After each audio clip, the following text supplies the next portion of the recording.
Écotone est fier de vous présenter cette partie d'émission.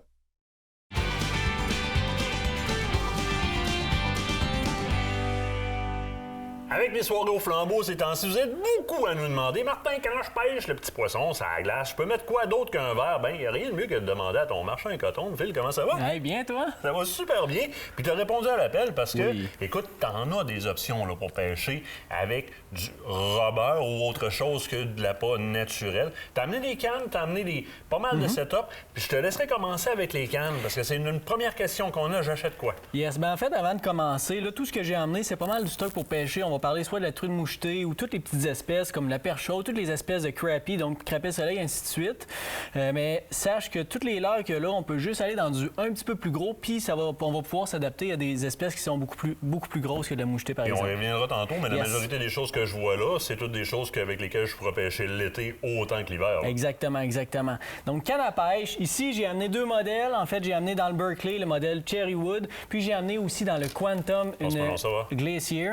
En fait, ce qui est important, quand on va pêcher vraiment des petites espèces, puis pour avoir du plaisir, on va vraiment avoir des cannes avec une action légère, donc du light, et même du ultra light, ultra léger. Donc, qu'est-ce qui est le fun, c'est que justement, là, on va avoir un feeling, quand on va pogner un poisson, on va pratiquement avoir l'impression que, écoute, c'est une truite de vie. J'ai un saumon sur le bout de la canne. Bien, tu veux sentir de toute façon, parce que souvent, si tu es dans une cabane, c'est pas trop pire, tu peux vraiment prendre ta canne en main. Mais si tu es à l'extérieur, tu as un gant. Fait que tu as un autre barrière, fait que tu as un maximum de sensibilité pour savoir qu'est-ce qui se passe. Avec un gros gant de skidoo, là, tu sens pas grand-chose. Non, c'est ça.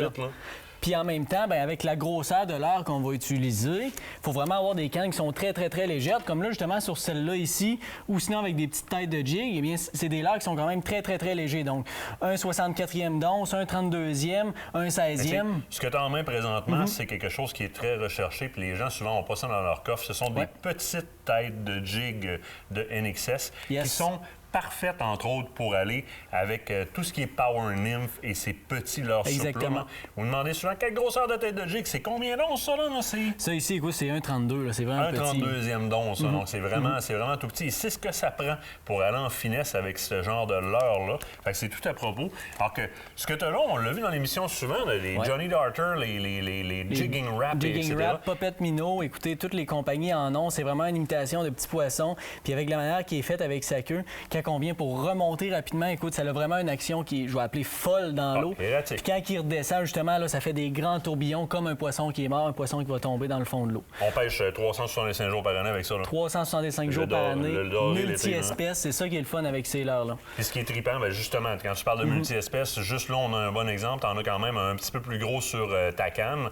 Moi, pour le doré, j'en ai des presque longs comme l'emballage que j'ai entre les mains. Puis on en a des tout petits comme ça. Puis ils sont UV. Fait que si tu as la petite lampe UV, tu peux les charger avant de les envoyer en dessous de la glace. Ça aura tout qu'un avantage. Exactement. Dans leur souple, tu as quand même plusieurs options. En effet, on a parlé brièvement des Power Nymph. Power Nymph, écoutez, c'est très, très, très, très connu. On l'a dans différentes couleurs. C'est un leurre qui est multi-espèces. Puis ce qui est le fun, comme on disait tantôt, c'est qu'autant l'hiver, on va utiliser ça, que l'été, on va être capable de faire des super belles sorties de pêche avec ces leurres-là. Puis écoute, ça sent au travers du sac. Là. Ça sent au travers du sac, oui. C'est aussi simple que ça. Dans un principe similaire, on a les Atomic Teaser, encore de la compagnie Berkeley. Ça, c'est vieux comme le monde. Mais tabarouette que ça nous a rapporté des poissons, là. Ça rapporte beaucoup, beaucoup de poissons encore là, des leurres multi-espèces. Puis c'est toujours à peu près dans la même technique. Donc, ceux-là sont déjà pré-montés avec la tête de plomb. Tandis que le Power Nymph, lui, il n'est pas monté. C'est toujours la même technique. Donc, on laisse descendre au fond, puis on y va toujours en gigant tranquillement. On peut y aller vraiment en donnant des petits coups très, très, très légers, mais aussi stationnaires, comme sur un rack comme ça ici. Puis ça va très bien faire la job. Des fois, rien que le fait que le leurre bouge pratiquement pas dans l'eau. Ça avance vite, il nous reste 2 minutes. Je vois que tu as des cuillères à jiguer aussi, puis tu as des... Mais tu sais, il y a différents principes. Là. Ça attire là, il y a en tabarouette. Parle-moi de ça. C'est comme une cuillère pour jiguer, mais avec un petit plus. C'est exactement. C'est une cuillère pour jiguer, donc la Lindy, donc la Glow Spoon. Mais l'avantage, c'est qu'il y a un petit bâton, tu sais, des light sticks qu'on casse. Là. Eh bien, on est capable d'en insérer un dans le leurre. leurre. Ce qui fait justement que notre leurre est vraiment glow dans le noir, va allumer pendant une certaine période, puis justement, va amener beaucoup plus d'attention sur notre leurre. Dans la même lignée que les Johnny Darter, etc., qu'on parlait, un petit peu plus léger, tu as d'autres modèles qui existent. Oui. Mais ça existe aussi dans le format cuillère, le même type. Si on veut imiter un poisson au bout de la ligne. Fait que des choses comme ça, c'est des classiques qu'on réinvente de par leur couleur, de leur grosseur. Parle-moi de ça, je veux dire, la Swedish, là. Écoute, ça fait des années, j'étais même pas né puis ça se vendait déjà. Et voilà. Puis ce qui est important à pêche blanche, comme à n'importe quelle espèce, n'importe quel type de pêche, il faut vraiment varier. Oui. Il n'y a pas un leurre que je vais dire, je vais faire mes pêches avec ça, il faut vraiment varier couleur, grosseur. Mais t'as un petit... ça donne un petit edge. Ça, c'est mon petit plus. C'est ce qui fait que des fois, on a vraiment un petit peu plus de succès parce qu'on est en mesure de localiser le poisson.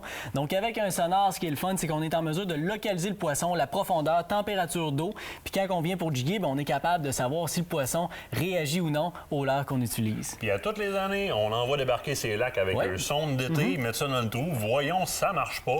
Ça prend vraiment la sonde hivernale. Puis Humminbird, le gros avantage, parce que j'ai le même, c'est qu'il se vend avec les deux sondes dans la même boîte. Exactement. Donc, ce modèle-là, le Helix 5 d'Humminbird, c'est un sonar à la base qui est autant vendu pour l'été que pour l'hiver parce que moi, personnellement, j'ai racheté la sonde d'hiver. C'est le même sonar. Donc, il est 100% compatible autant été qu'hiver. Il y a toutes les programmations. Ce modèle-là, il y a le GPS intégré, fait qu'on est capable d'enregistrer des waypoints.